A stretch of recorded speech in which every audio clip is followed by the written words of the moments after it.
नमस्कार दोस्तों, मैं आप सभी का स्वागत करता हूं आपके अपने YouTube चैनल में जिसका नाम है सीक्रेट स्पिरिचुअलिटी अर्थात गुप्त अध्यात्म।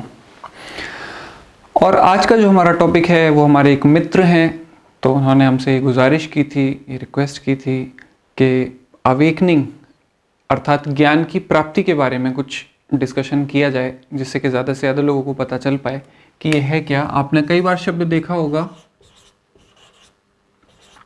अवेकनिंग, हिंदी में इसको कहते हैं ज्ञान की प्राप्ति होना।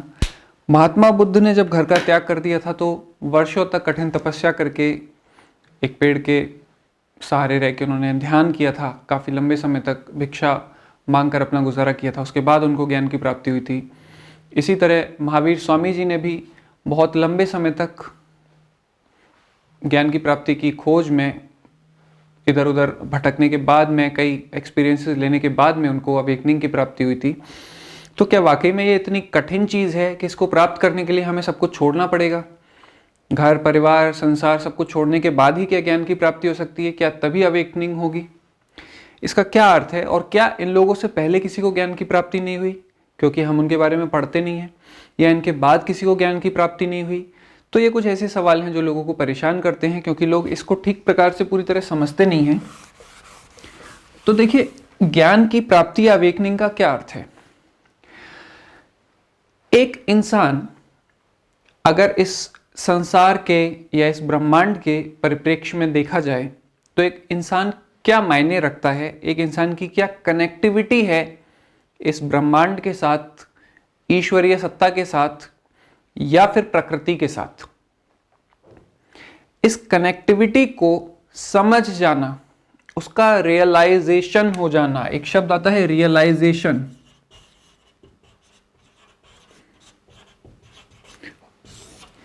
स्पेलिंग चेक कर लीजिएगा, हो सकता है कुछ ऊंच नीच हो तो क्षमा कर दीजिएगा। रियलाइजेशन का मतलब होता है एहसास हो जाना।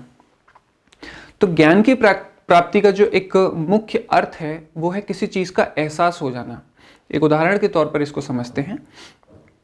देखिए, ज्ञान सबको होता है।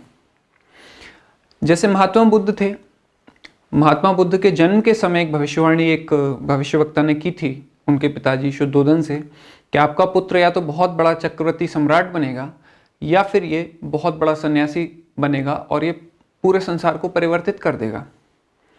तो उनके पिता ने सोचा, कोई पिता नहीं चाहते कि उनका पुत्र सन्यासी बने, ये एक सत्य है।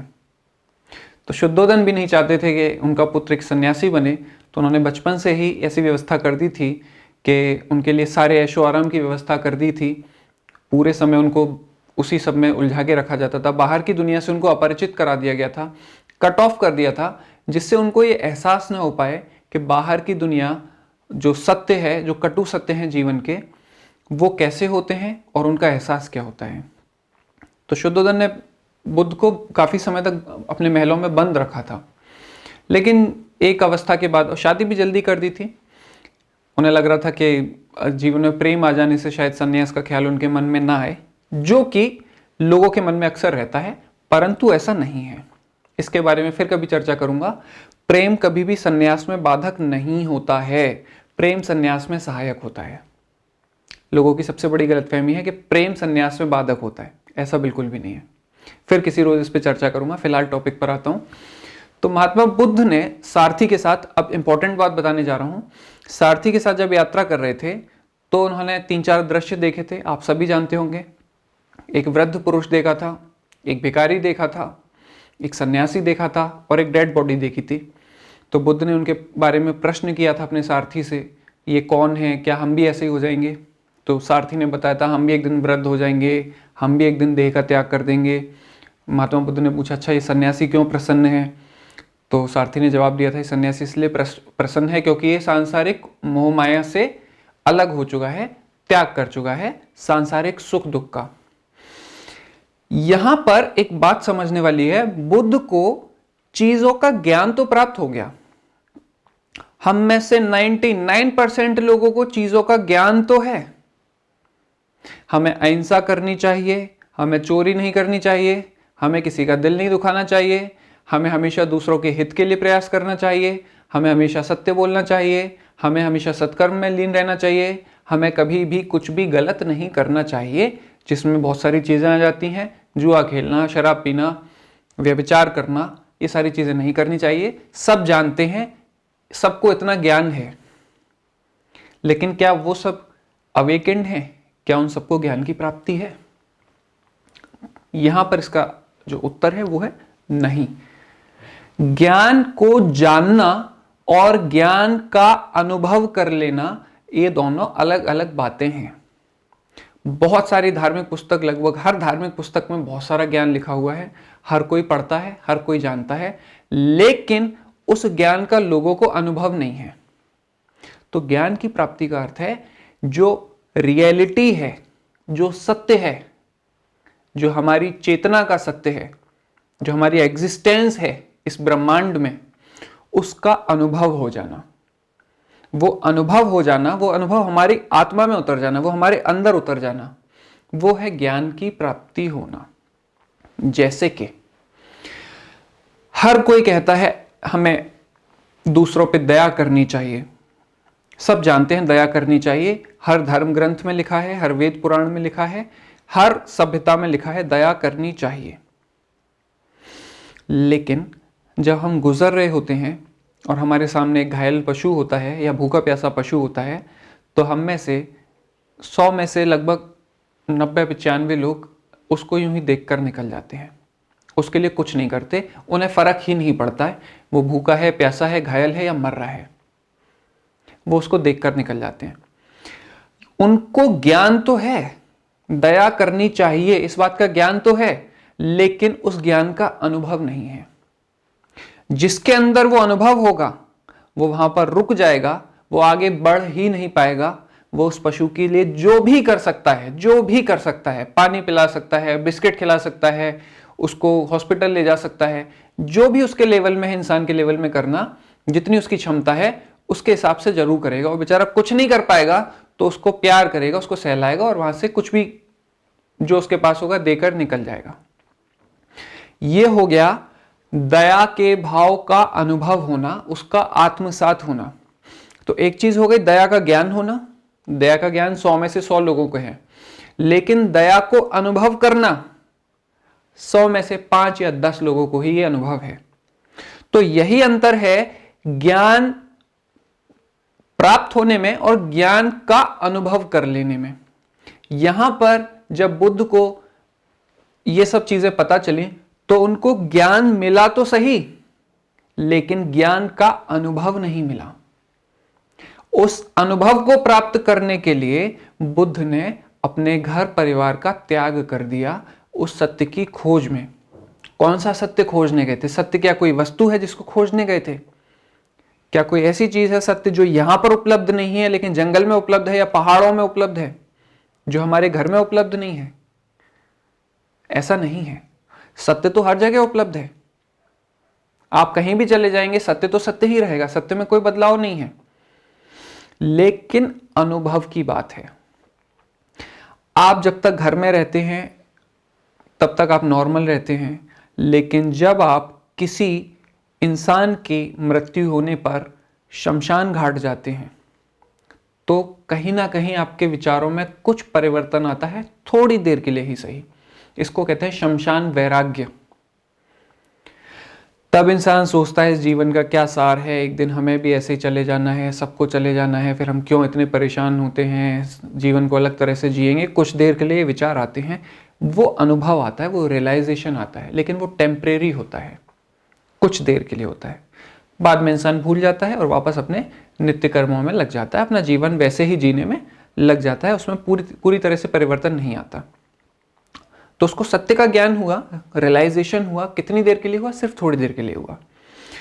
जब यही सत्य का ज्ञान परमानेंट हो जाए, इंसान को उसकी आत्मा में उतर जाए, इतना उतर जाए कि उसका जीवन उसी सत्य के अनुसार चलने लगे, तो उसको कहते हैं ज्ञान की प्राप्ति होना। जैसे कि थोड़ा और समझाता हूं आपको, इस चीज को लिखकर समझाता हूं। मैंने आपको पहले भी बताया था, इंसानी दिमाग में 2 हिस्से होते हैं। एक बड़ा हिस्सा होता है, वो चलता है सांसारिक प्रोग्रामिंग से, जिसको हम अध्यात्म की भाषा में अनकॉन्शियस कहते हैं।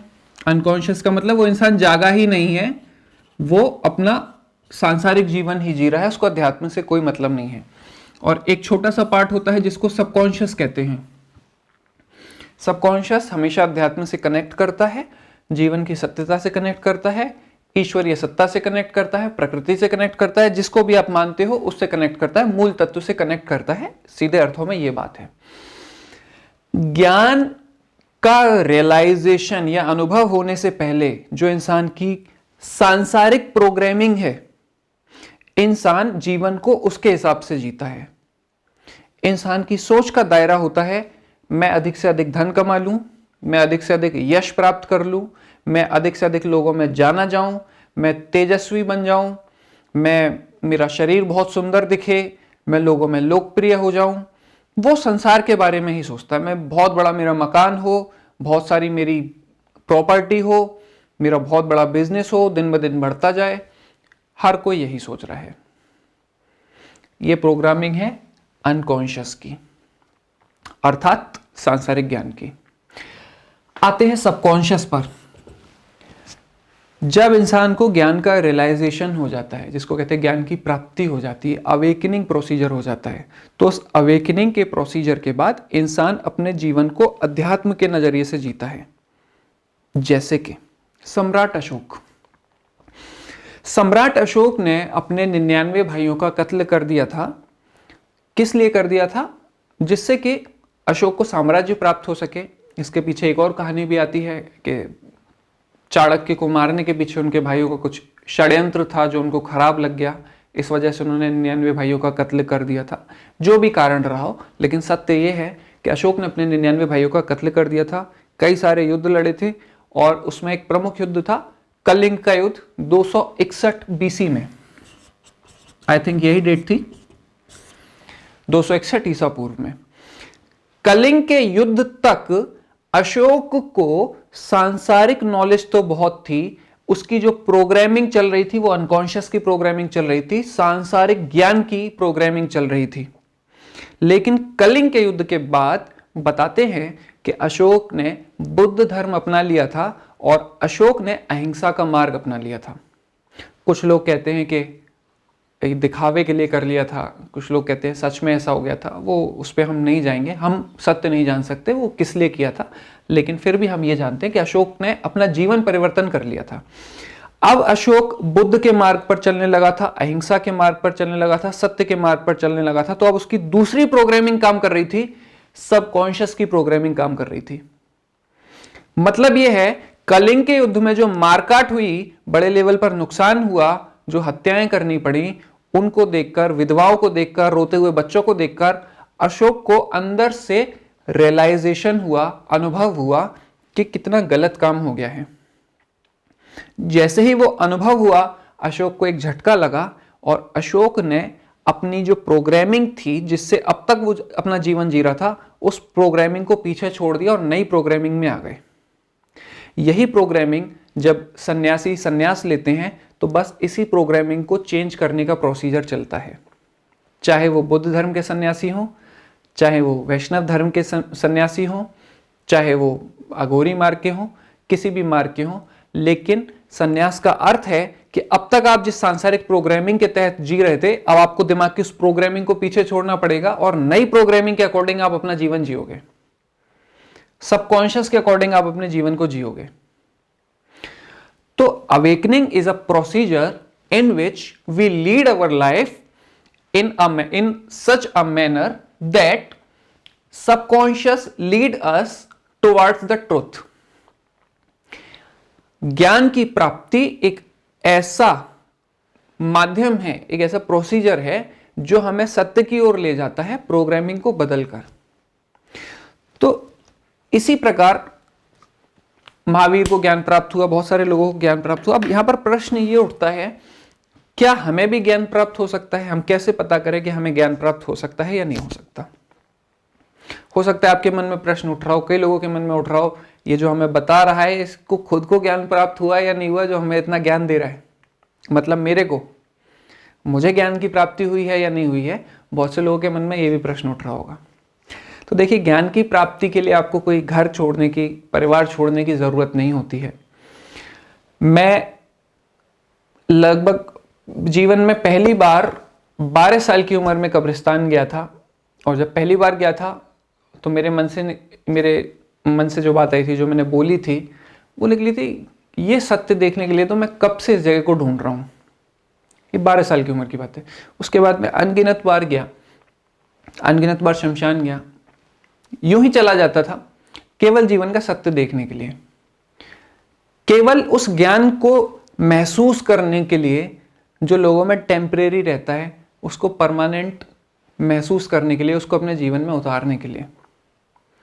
और ऐसा नहीं है वहां जाना जरूरी है, घर पे भी हो सकता है, लेकिन हम लोगों की जो आदत है, जो एक स्ट्रॉन्ग प्रोग्रामिंग है पुरानी, उस माहौल में रहकर उस प्रोग्रामिंग को चेंज करना मुश्किल होता है। हमें कोई सहारा चाहिए अपने से बड़ा, जो हमें उस प्रोग्रामिंग को चेंज करने में हेल्प कर सके। हम खुद की प्रोग्रामिंग चेंज करें, मुश्किल पड़ता है। ये सालों की प्रोग्रामिंग है जो हमारे अंदर भरी पड़ी है, अनकॉन्शियस की, सांसारिक ज्ञान की। तो कोई भी एक ऐसा मोटिवेशन हमें चाहिए होता है जिससे हम इस प्रोग्रामिंग को चेंज करने में हेल्प ले सकें। इसीलिए लोग घर छोड़ देते हैं, इसीलिए लोग गुरु की शरण में जाते हैं, इसीलिए लोग किसी तत्वज्ञानी की शरण में जाते हैं। तो मुझे ज्ञान प्राप्त हुआ या नहीं, ये मैं बता रहा था। मुझे रियलाइजेशन हो गया कि जीवन में किस चीज की इंपॉर्टेंस है, किस चीज की इंपॉर्टेंस नहीं है। जो मूल तत्व है उसकी तरफ ही कनेक्ट करना मेरा एकमात्र उद्देश्य बन गया। मेरा दृष्टिकोण बदल गया, सांसारिक प्रोग्रामिंग चेंज हो गई, चीज़ों को देखने का नज़रिया बदल गया, दुनिया को देखने का नज़रिया बदल गया। बस यही होती है ज्ञान की प्राप्ति। कोई चमत्कार नहीं हो जाता कि आपको ब्रह्मांड दिखने लगेगा, आपकी थर्ड आई खुल जाएगी, या आपको ईश्वर के दर्शन हो जाएंगे, या प्रकाश के दर्शन हो जाएंगे, दिव्य प्रकाश दिखने लगेगा। ये अलग चीज़ें हैं, ये अलग प्रोसीजर हैं। वो आपकी आध्यात्मिक उन्नति के अलग अलग चरण हैं। लेकिन ज्ञान की प्राप्ति एक अलग चीज है। ज्ञान की प्राप्ति का मतलब आपके अंदर की प्रोग्रामिंग का चेंज हो जाना, ये अवेकनिंग है। तो कई बार एक छोटी सी घटना इंसान को बदलने के लिए काफी होती है। एक घटना इंसान को बदल देती है, जैसे महात्मा बुद्ध के साथ हुआ था कि एक झटके में उनको ज्ञान ने झकझोर दिया, लेकिन उसको एहसास करने के लिए, रियलाइजेशन करने के लिए उनको इतना लंबा समय लेना पड़ा। और आप में से हर कोई इस रियलाइजेशन को प्राप्त कर सकता है, ऐसा नहीं है कि नहीं कर सकता। महात्मा बुद्ध को क्यों टाइम लगा, क्यों उन्होंने घर परिवार का त्याग कर दिया, एक अपना अपना तरीका होता है। उदाहरण को वैसे अगर देखा जाए तो कोई ये भी बोल सकता है कि घर में रहते हुए, महल में रहते हुए बुद्ध के लिए ज़्यादा आसान था, क्योंकि उन्हें कोई कार्य ही नहीं करना था। दास दासियां लगे हुए थे, कपड़े भी धो देते, भोजन भी आ जाता, सब कुछ आ जाता, वो अपना ध्यान करते रहते, ज्ञान की प्राप्ति हो जाती। सोचने वाले ये भी सोच सकते हैं। लेकिन वो जो एनवायरनमेंट था, जो प्रोग्रामिंग का एनवायरनमेंट था, वो प्रोग्रामिंग का एनवायरनमेंट कैसे चेंज होता? बुद्ध को इसलिए घर छोड़कर जाना पड़ा, वो एक राजकुमार थे। वो उस माहौल में अगर रहते भी तो उनको प्रॉपर अकेले नहीं रहने दिया जाता, उस तरह से नहीं जीने दिया जाता जिस तरह से वो जीना चाह रहे थे। हम लोगों के संग ये प्रॉब्लम नहीं है। एक सुपरस्टार अगर किसी मार्केट में चला जाएगा तो भीड़ लग जाएगी, उसका शॉपिंग करना मुश्किल पड़ जाएगा। लेकिन अगर हम मार्केट में चले जाएंगे तो हमें कोई नहीं जानता, कोई परेशान नहीं करेगा, हम अपना काम आसानी से कर सकते हैं। तो यही डिफरेंस है महात्मा बुद्ध में और हम में। जो काम करने के लिए महात्मा बुद्ध को घर छोड़ना पड़ गया, जाना पड़ गया, वो एक सुपरस्टार थे, वो हमें करने की अति आवश्यकता नहीं है। बहुत जरूरी है ऐसा नहीं, हाँ छोड़ सकते हैं, लेकिन घर में रहकर भी कर सकते हैं अगर ठीक तरीके से प्रोसीजर को फॉलो करें तो। हम कोई सुपरस्टार नहीं है, हमारे लिए कोई बहुत डिस्टरबेंस नहीं है, हमारे ऊपर कोई बहुत हम खड़े हो जाएंगे तो भीड़ नहीं लग जाएगी। हम बहुत आम इंसान हैं और हम इस काम को आसानी से कर सकते हैं। इसीलिए बहुत सारे महापुरुष, जैसे कि वृंदावन में फेमस हुए हैं पागल बाबा का मंदिर है। तो पागल बाबा क्या करते थे, उनका नाम पागल बाबा क्यों पड़ा? वो सिद्ध महापुरुष थे, बहुत ऊंचे लेवल के महापुरुष थे, और कोई उनके नज़दीक आता था तो उसको डरा के भगा देते, पत्थर लेके डराते थे जैसे मार देंगे। वो लोगों को पास नहीं आने देना चाहते थे। क्यों? वो भीड़ नहीं इकट्ठी करना चाहते थे। वो ये चाहते नहीं थे कि जो उनका खुद का प्रोसीजर है मेडिटेशन का, ध्यान का, या फिर कनेक्ट करने का, उसमें लोग आके बाधा उत्पन्न करें। इसलिए वो ऐसा करते थे। इसीलिए महापुरुष छोड़ जाते हैं, क्योंकि जब उनका लेवल बढ़ने लगता है तो लोग उनको घेरने लगते हैं, वो चारों तरफ से घिर जाते हैं। इसीलिए बहुत सारे लोग पहाड़ों में चले जाते हैं या जंगलों में जाके आश्रम बना लेते हैं। तो हम लोगों के साथ ऐसी कोई प्रॉब्लम नहीं है। हम इतने ऊंचे दर्जे के लोग नहीं हैं कि हमें ये सब छोड़ के जाना पड़े। हम अपने घर परिवार में रहते हुए भी अगर थोड़ा समझदारी से काम लें तो भी हमें ज्ञान की प्राप्ति हो सकती है, बशर्ते हम ज्ञान की प्राप्ति के लिए प्रयास करें। लंबा प्रोसीजर है, कठिन प्रोसीजर है, टाइम लगता है। क्यों कठिन है? कठिन इसलिए क्योंकि अपनी खुद की प्रोग्रामिंग के अगेंस्ट जाना बहुत मुश्किल काम है। जो आपके दिमाग में पहले से ही फीडिंग है, जो आपने बचपन से सीखी है, समझी है, संस्कार हैं आपके, उनको मिटाना और फिर नई तरीके से दृष्टिकोण से, नए दृष्टिकोण से संसार को देखना, ये एक मुश्किल काम है, इसलिए कठिन है, बाकी कुछ कठिन नहीं है।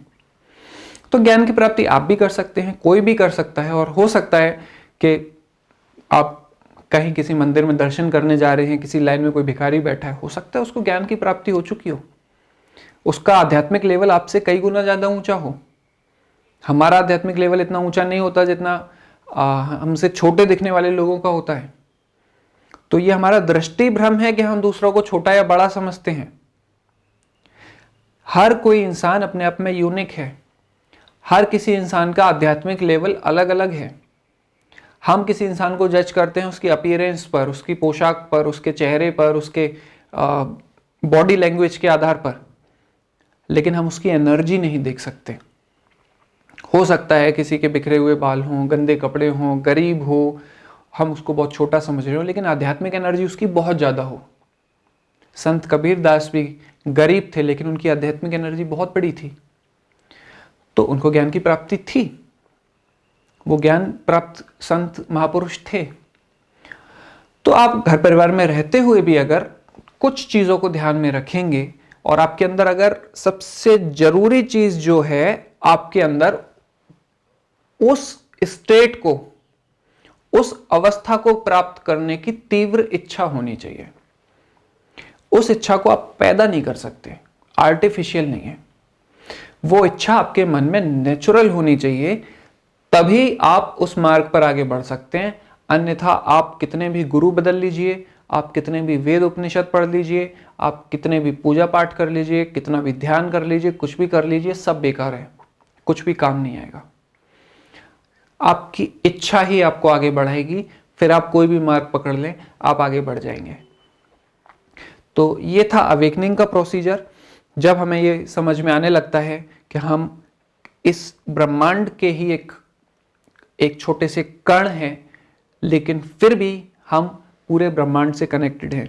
जब सागर की बूंद को ये समझ में आने लगे कि मैं ही सागर हूं, जब सागर की बूंद को ये समझ में आने लगे मैं ही सागर हूं, तो वो अवेकनिंग का प्रोसीजर है। क्योंकि सागर बूंदों के बिना सागर नहीं है। जब लहरों को ये पता चलने लगे कि मैं बूंदों को समाहित करके बनी हूं और मुझसे सागर बना है, that is the procedure of awakening. ऐसे जब हमें ये अनुभव हो जाए कि हम इस ब्रह्मांड का अंश हैं, इस संसार का अंश हैं, भगवान का अंश हैं, और हम ही से ये सब चीज कनेक्टेड है, तो भी इसको हम अवेकनिंग का प्रोसीजर कहेंगे। तो इस वीडियो में सिर्फ इतना ही। आपको ये वीडियो कैसा लगा कमेंट करके बताइएगा। आगे जैसे और भी फैक्टर्स की चर्चा, अगर हम और भी टॉपिक्स पे चर्चा करेंगे, तब इन चीज़ों के बारे में और भी एग्जाम्पल देकर आपको बताऊंगा। एक ही वीडियो में सब कुछ बताना संभव नहीं है, काफ़ी लंबा वीडियो हो चुका है, तो मैं बिल्कुल शॉर्ट में कम शब्दों में बताने की कोशिश करता हूँ किसी चीज़ को। फिर भी अगर आपका कोई कन्फ्यूज़न हो तो आप कमेंट करके बता सकते हैं। आप बताइएगा वीडियो आपको कैसा लगा। अगर आपको वीडियो अच्छा लगा तो वीडियो को शेयर कीजिएगा, जिससे कि और भी लोग हमसे कनेक्ट हो सकें, और अगर उनके मन में कोई कन्फ्यूज़न हो तो लोगों तक कुछ अच्छी बातें पहुँच सकें। Thank you so much. God bless all of you. ईश्वर आप सभी को उन्नति प्रदान करे।